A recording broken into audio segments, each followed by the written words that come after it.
Ladies, stop blaming good men you lost. Own the truth. You fumbled him, and it was your fault. Hey, ladies, it's Deborah from Family Still Matters, where we talk about relationships, real love, and the importance of truth, healing, and strong values in today's world. Now,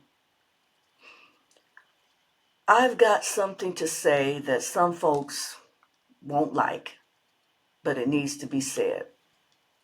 Vivica Fox, a woman I admired in many ways, recently told a crowd of women not to date 50 Cent, not to date rappers at all. And listen, I get it. We all have our regrets, but when you keep pointing the finger at the men you lost and never turn that mirror around, you stay stuck in immaturity.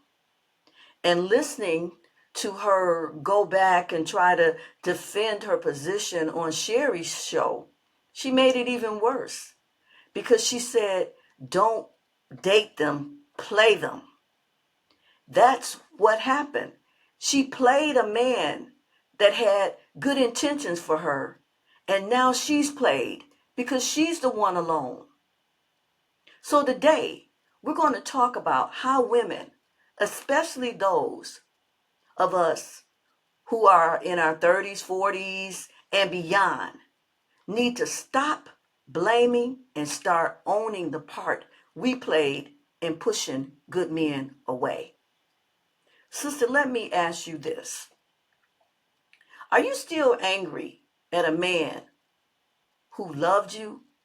Or are you mad because he moved on and you can't admit that you were the one who didn't see his worth? At a woman's expo, Vivica Fox was asked about her dreams.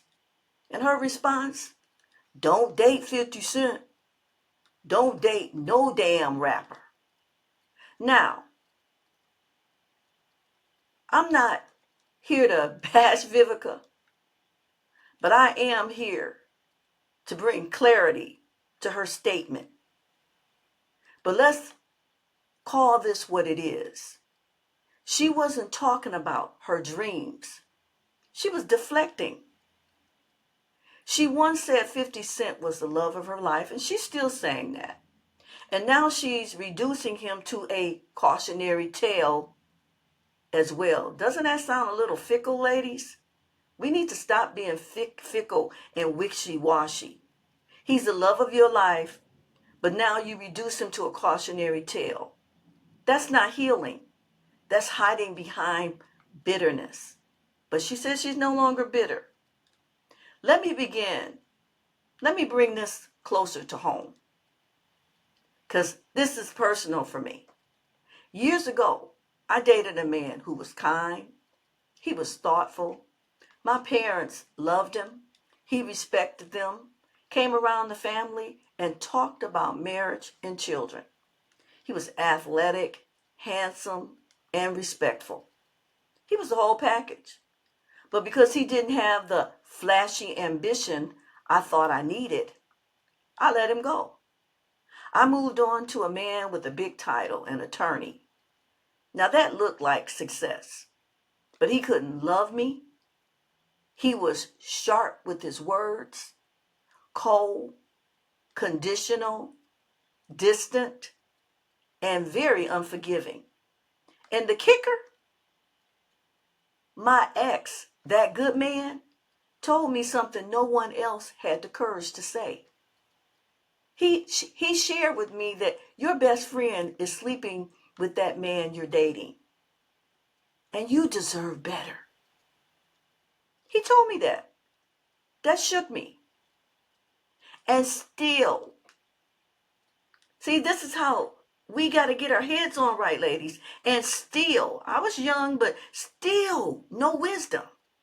I walked away from the man who protected me with love, not ego, because I didn't value what mattered. And that's on me. I take full responsibility. I wasn't mature enough at the time to honor the kind of man God had put in my life. But here's what hurts me most. I see this happening everywhere now. Women over 35, 40 still sitting around talking about what he didn't do. When the truth is, you walked away from love because he didn't make six figures. You ignored kindness because he didn't have clout. You disrespected the loyalty because he wasn't flashy. And you diminished him because he wasn't tall enough. And now you're mad because he's loving another woman who values what you ignored. The enemy of healing is blame. If you're still dragging your ex's name through the mud, still calling him toxic, but never once said, I didn't know how to love him, then sis, you're not healed. You're hiding. I learned the hard way, but I'm here now. I prayed for another shot at the kind of love, and if it never comes again, I'll still honor that man in my heart. Because maturity means saying, I didn't lose him, I pushed him away. Ladies, hear me. The love you won't find you until you're honest about the love you lost. So stop blaming good men for the love you fumbled. Take it to God. Take it to your journal. Take it to therapy if you need to. But stop running from the truth. If this message touched you, leave a comment. Subscribe to Family Still Matters, where we don't sugarcoat anything, but we do lead and share with love. I'm taking accountability if you're brave enough and you're ready to heal. Let's grow together because family still matters and so does truth. May God richly bless you. And thanks again for joining me on Family Still Matters.